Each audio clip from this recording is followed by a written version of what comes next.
అంటే దాదాపుగా రూరల్ నియోజకవర్గాల్లో అన్నిట్లో గ్రావెల్, క్రషర్లు, ఇసుక దేన్ని చెరబట్టకుండా వదలదు. ఆఖరికి బూడిది కూడా వదలలేదు.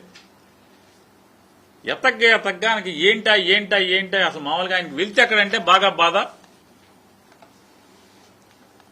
4 నియోజకవర్గాలు నాకు మంచి సంపాదించినాయి, ఈ దిక్కుమాలిన బెజవాడ సిటీ నగరం మాత్రం నాకు ఏమి ఇవ్వట్లేదని చెప్పి ఆలోచించి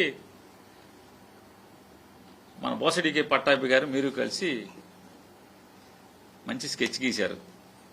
చివరికి ఎవరికైనా మా గొడుగుపేట వెంకటేశ్వరం బలైపోయాడు, ఆయన ఆస్తి తీసేశారు.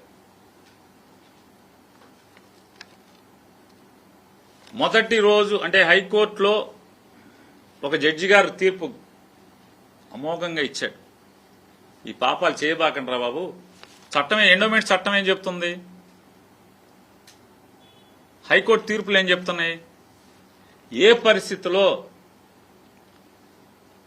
దేవుడి ఆస్తుల్ని అద్దెకిచ్చినా అమ్మినా వేలం పాట ద్వారా మాత్రమే అమ్మాలి తప్పితే బై నామినేషన్ ఇవ్వకూడదు అనేది ఎండోమెంట్ చట్టం చెప్తుంది, హైకోర్టు తీర్పులు చెప్తున్నాయి.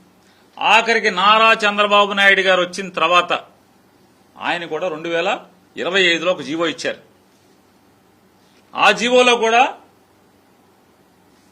లాభాపేక్ష లేని, నయా పైసా లాభం రానటువంటి, విద్య నేర్పడానికి మాత్రమే నడిపేటువంటి విద్యా సంస్థలకు గాని, లేదా ప్రజలకి నయా పైసా లాభం లేకుండా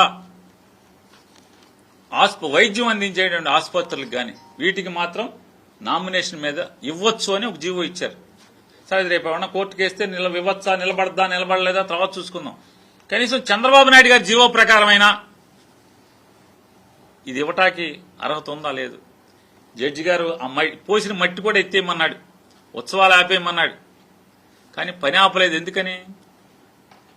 ఎందుకని పని ఆపలేదు? హైదరాబాద్లో మనోడు ఒకడున్నాడు, ఆడు తెల్లారేపటికి తీర్పు ఇప్పిస్తాడు అనే కదా.